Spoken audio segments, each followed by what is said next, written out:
Hey everyone, it's Angel again. Welcome back to my channel.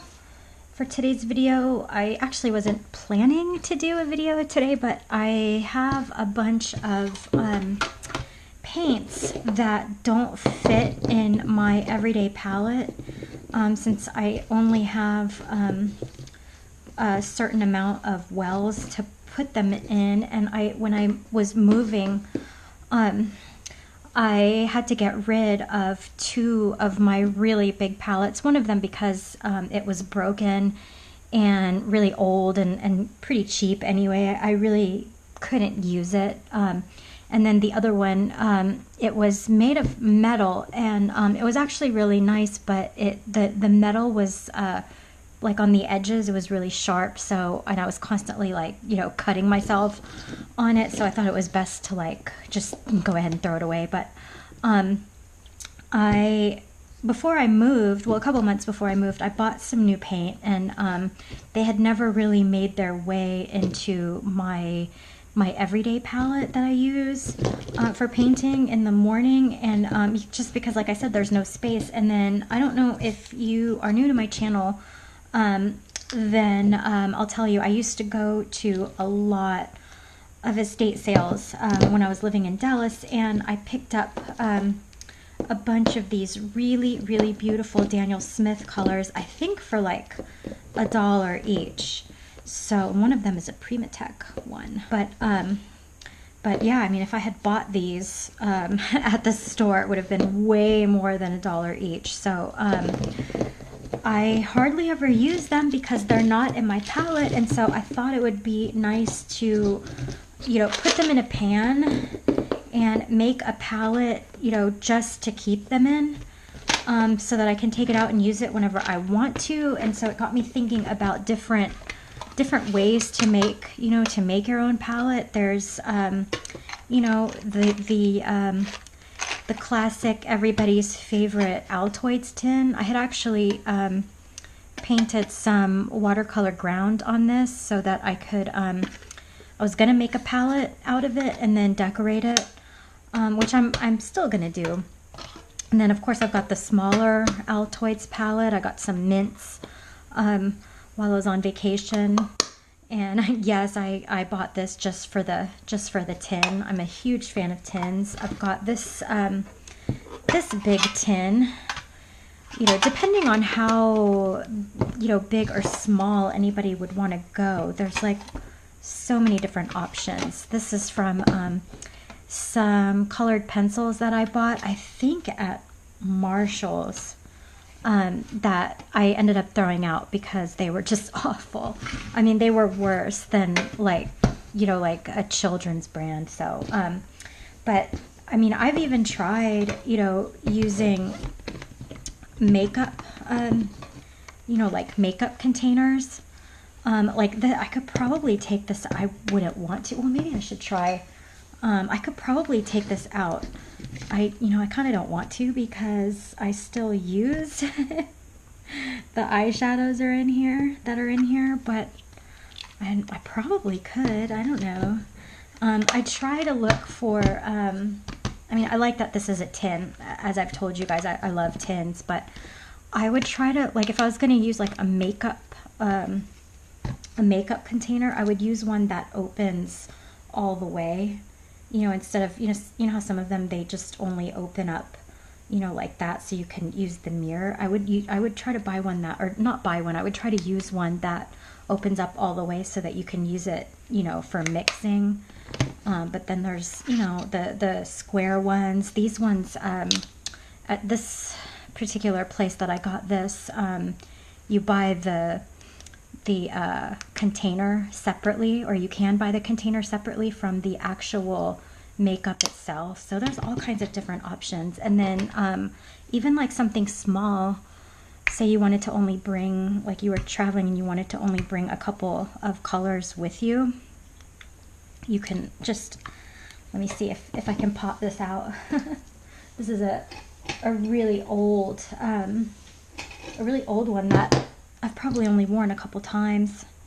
I mean, we all have like makeup, well, not all of us, but some of us do have makeup that, we buy because it's cute, or it's, you know, trendy at the time, and then we get it home and we put it on, and then we don't even think about it again. So let me see if I can get this to pop open. But some of them you can get the let me try. Where's my palette knife? Isn't it right in front of me? But some of them, yeah, you can get them to pop off, and then you can, you know, put a couple of colors in here. I wonder if a couple of half pans would fit in there. Maybe only one half pan. Huh. Oh no. I feel like I can make 2 fit, but maybe not. I don't know. I don't know.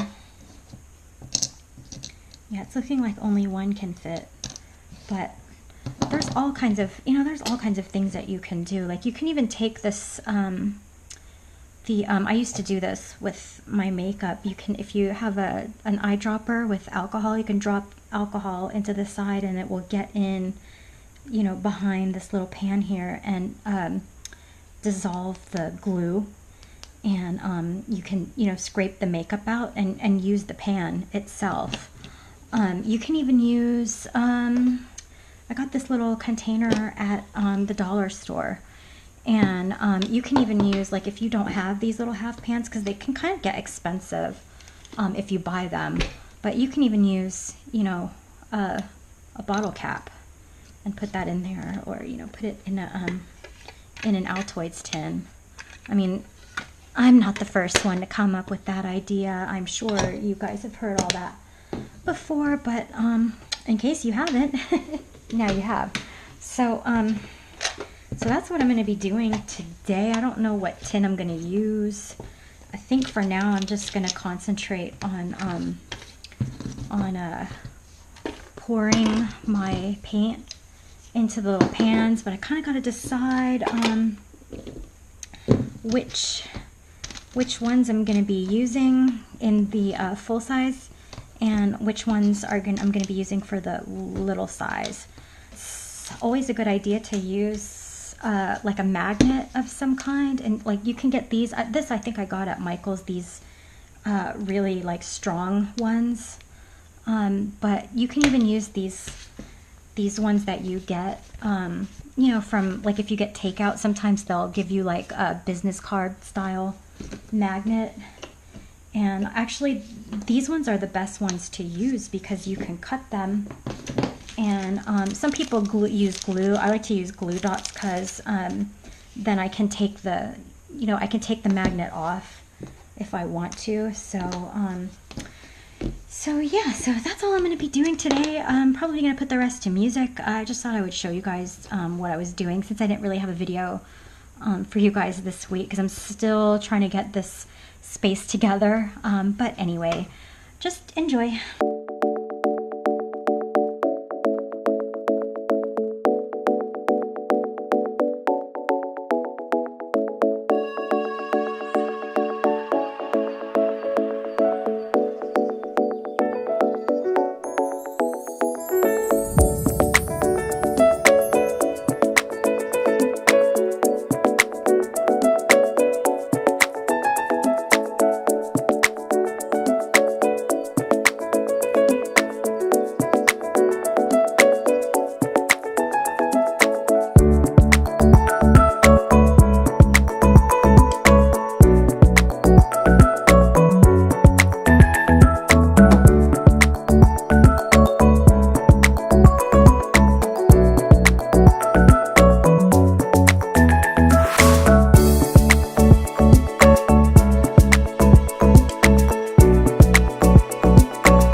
these dry, and when I come back they will all be dry, and I'll figure out what I'm going to do with them. Especially this one. Well, this one I know for sure I do want to get a yellow and a red core color, and possibly a cobalt blue. I'm not sure, but I think this will just be my core palette, and then this will be you know, kind of my Misfits palette for now. And for now, obviously, this is going to be, you know, my iridescence and duochrome until I get some more, or at least find the one that I lost. I know I have another one, but yeah, so we're just going to let these dry for now. Okay, so it has been quite a few days, actually, since I started making this video, because I've been having some camera issues, but the day after I started, or the day after I put these paints in these little pots, like, see, they're dry now, which is great. I actually ordered the core introductory set of 6, which I'm so excited about, and this is the first time I've even, like, opened it. I mean, I opened it, but I haven't painted with them yet, and I know for sure now that none of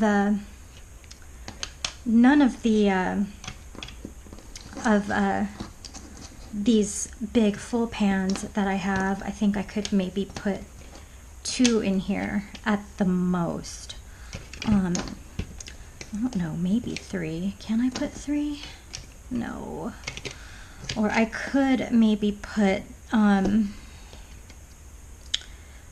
half pan or 2 half pans, and then these 2 full pans, but obviously I'm not going to have space for all 6 of these, which is fine, but the problem that I'm having is that I wanted this Altoids tin specifically to include all of my core colors.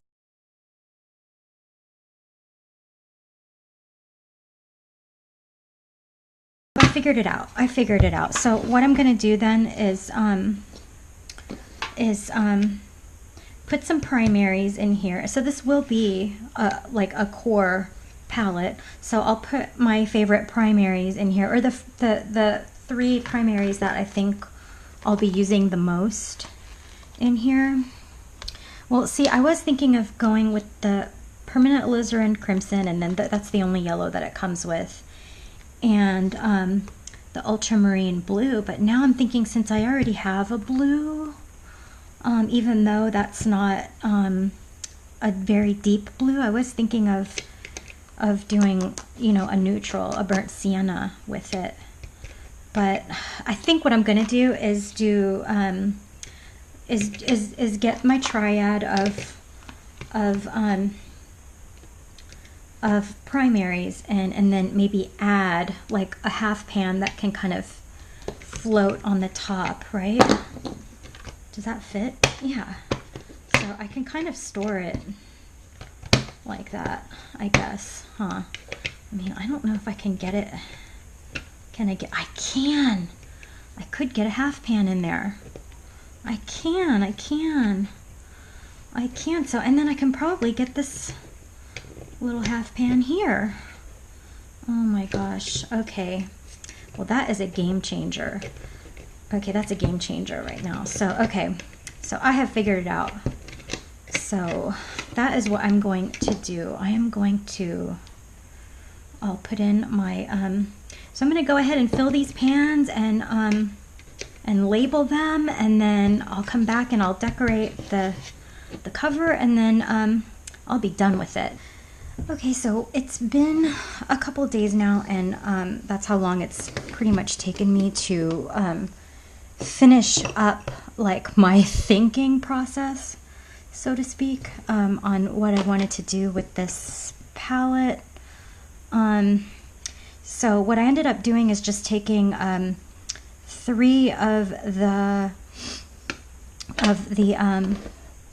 three of the primary colors, because there's two sets of primary colors in this new set that I just bought. Oh, it only came with these colors, and it was with it came with the two cold blues, two different blues, one cold, one warm, two different reds, one cold, one warm, and then one sort of middle of the road yellow, and a neutral burnt sienna. And then I've got these, so I've assigned this little tin to hold all of the core watercolors that I have in my collection so far, and I'm sure that will grow because it's quickly becoming my favorite watercolor to work with.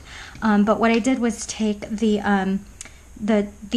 ultramarine blue, which is kind of a neutral blue, I think, at least, the alizarin crimson, and the only yellow that it came with. And since this palette did not have a neutral in it, I used the last little mini pan for the burnt sienna, and I was able to, that's as much as I could fit in. I'm sure if I don't know, I'm sure if I, zhuzhed something up, actually, no, that's not the right word. What's the right word?